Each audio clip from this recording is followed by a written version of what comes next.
Hi friends, today is Thursday and it's May 7th and it's day 50 of missing you guys. 50. Holy cow, 50. That's a long time. I don't like it. We're still reading The Mouse and the Motorcycle by Beverly Cleary. We are now on chapter 11. This one is called The Search. If you remember last time, Keith has a fever and they can't find any aspirin for him, so Ralph's going to go look for some. But if you also remember, that's how his dad died, because he had aspirin in his cheek and it melted. So we're going to have to see how Ralph is going to get this if he can find it. I have to go out into the hotel, Ralph informed his relatives. I've got to help the boy. Oh, no, not out into the hotel, cried Ralph's mother. Not while the housekeeper's looking for mice. If you are seen, we'll all be in danger. I'll be back before dawn, said Ralph staunchly. I must go. Don't try to stop me. Now see here, my boy. Aren't you being a bit dramatic? Asked Uncle Lester. Whatever do you have to go out into the hotel for? To pilfer a pill, said Ralph, an aspirin tablet.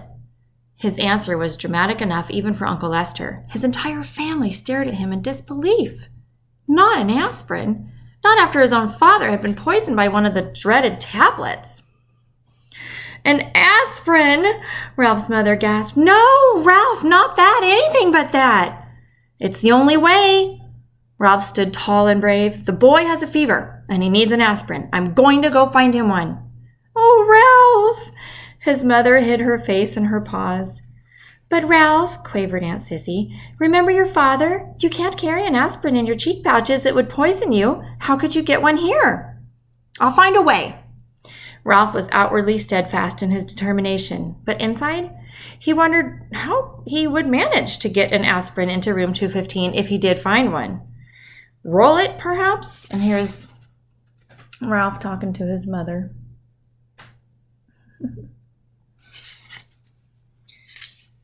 Ralph, stay here, pleaded his mother. You're too young. Let your Uncle Lester go. Now, let's talk this over, said Uncle Lester. I am not too young, and I haven't a moment to lose. Ralph, who was really frightened by what he was about to do, also enjoyed the drama of the moment. Goodbye. I shall return before dawn. Oh, Ralph, promise me you'll be careful, pleaded his mother. Promise me you won't climb into suitcases like your Aunt Adrienne. Ralph's Aunt Adrienne, who liked nice things, had climbed into a suitcase to examine a nylon stocking. Someone had closed the suitcase, and Aunt Adrienne had never been seen again. It was hoped she had been carried away to a life of luxury. Promise me, Ralph, cried his mother, but her son was already on his way out the knothole. And here's a picture of Aunt Adrienne looking in a suitcase and jumping in. Ralph scurried across the carpet of room 215, flattened himself, and squeezed under the door. Once out in the hall, his courage ebbed, now he's not quite sure. The aspirin tablet seemed a very small thing to find in such a vast place, huge. It would be much easier to find the motorcycle. No, thought Ralph, I must not even think about that motorcycle. Ralph began to feel pretty small himself, much smaller than he had felt during his show of bravery back in the mouse nest. Down in the lobby, a clock struck 1. There was not a moment to lose. He ran to the next room, squeezed under the door, and searched under the beds and the dresser while the two guests slept soundly. All he found was a bobby pin.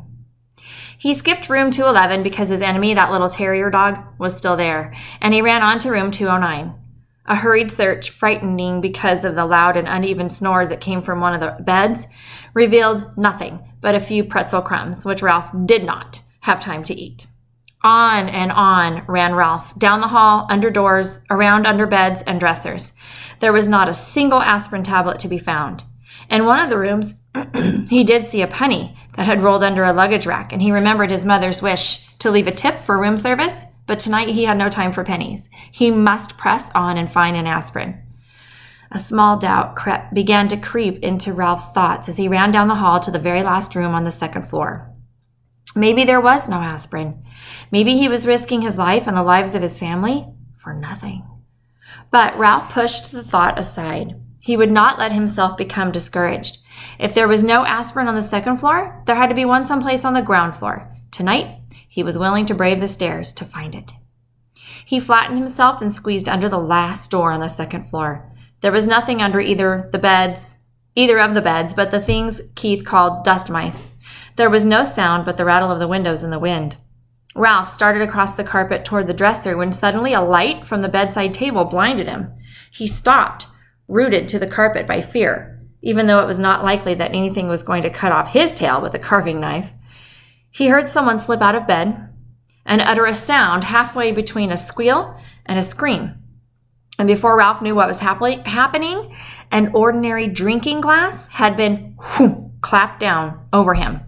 And there he stood in a glass trap. Oh, no. By then, his eyes were adjusted to the light, and he found himself facing a pair of bare feet. Looking up, he saw that the feet belonged to a young woman in a pink nightgown.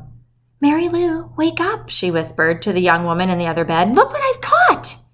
"Huh?" said Mary Lou, blinking and raising up one eye onto one elbow. Her hair was done up in pink rollers. "Betty, are you out of your mind? It must be past 1 o'clock in the morning." The night was slipping by much too quickly for the trapped mouse. He was terrified and he was desperate. No one in his family had ever been trapped under a drinking glass before. Worst of all, he was failing Keith and endangering his family. "Wake up, Mary Lou, and look," insisted Betty. "I was getting up to stop the rattle in the window, and I caught a mouse." This news aroused Mary Lou from bed, and the two young women knelt on the carpet. Sorry, I'm having hair issues. To look at Ralph, who promptly turned his back. He did not care to be stared at in his misery. But it was no use. The women moved around to the other side of the glass. "Isn't he darling?" said Betty. "Oh, just look at his cunning little paws." Mary Lou leaned closer for a better look. "And his little ears, aren't they sweet?" Betty was delighted.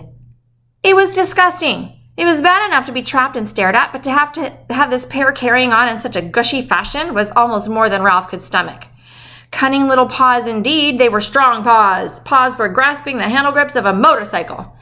"Oh, Betty, do you suppose we could take him back to Wichita with us?" "That's in Kansas," asked Mary Lou. "My 3rd grade would love him." "So would my kindergarten," agreed Betty. "We could keep him in a cage on the ledge, and all the children could bring him food from home. It would be such a good experience for them to have a pet in the classroom." And here's what Ralph is imagining, is him being trapped in a cage and kids staring at him. Not what a mouse would hope for. "Well," thought Ralph grimly, "I always wanted to travel." A cage in a kindergarten in Wichita, however, was not exactly the destination he had in mind.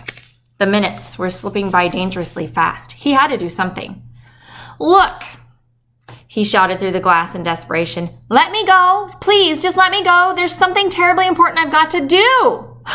"He squeaked!" marveled Betty. "Oh, he's adorable!" squealed Mary Lou. It was no use. Young women could not speak his language. Ralph was in despair. He thought of Keith, tossing feverishly in his bed, and of his family huddled in the mouse nest, waiting for his safe return. "Oh, but I don't see how we could take him back to Wichita," said Betty sensibly. "We're driving to San Francisco and then to Disneyland before we start back. How could we carry him thousands of miles?"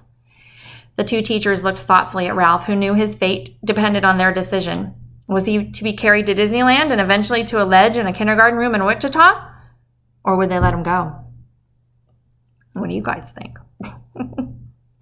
A third possibility crossed Ralph's mind. Perhaps they would leave him under the glass for the housekeeper to see. He hoped not. Oh, he did not think he could last that long. Already, the inside of the glass was beginning to feel warm and airless. "I suppose we really shouldn't turn him loose in the hotel," said Mary Lou. "Mice are pests, even if they are cute." The teacher not only destroyed Ralph's hopes, she hurt his feelings as well, calling him a pest when he was on an errand of mercy. From the mouse's point of view, the teachers were the pests. "Oh, I know," exclaimed Betty suddenly, causing Ralph to look over his shoulder for a clue to what it was she knew. "I know how we can get rid of him without hurting him." The young teacher reached over to the bedside table where she picked up a picture postcard. She slid it carefully under the glass and under Ralph's feet so that he was now standing on the postcard. So here's the postcard, here's the glass, and Ralph is right here. Okay. He noticed the picture was a giant redwood tree, the same postcard all travelers bought when they came to California. Now what are you going to do? Asked Mary Lou. Watch. Betty carefully lifted the postcard, Ralph, and the glass, and walked across the room. Even though he knew it was useless, Ralph scrabbled around in his tiny little prison. He was afraid she was taking him toward the wash basin. He had heard of mice being drowned by people who did not like traps. Ooh! The teacher walked not to the wash basin, but to the open window. No! She held Ralph across the sill, removed the postcard, so here he is. So she took the postcard out from the glass and gave it a little jerk that shook Ralph off into the vines that grew up the side of the building. There, she said, and closed the window, leaving Ralph clinging to a vine high above the ground. And I won't show you the beginning of the other chapter, but here's Ralph. Oh my goodness, now what? Oh. Chapter 12, An Errand of Mercy. See you guys tomorrow. Love you. Bye.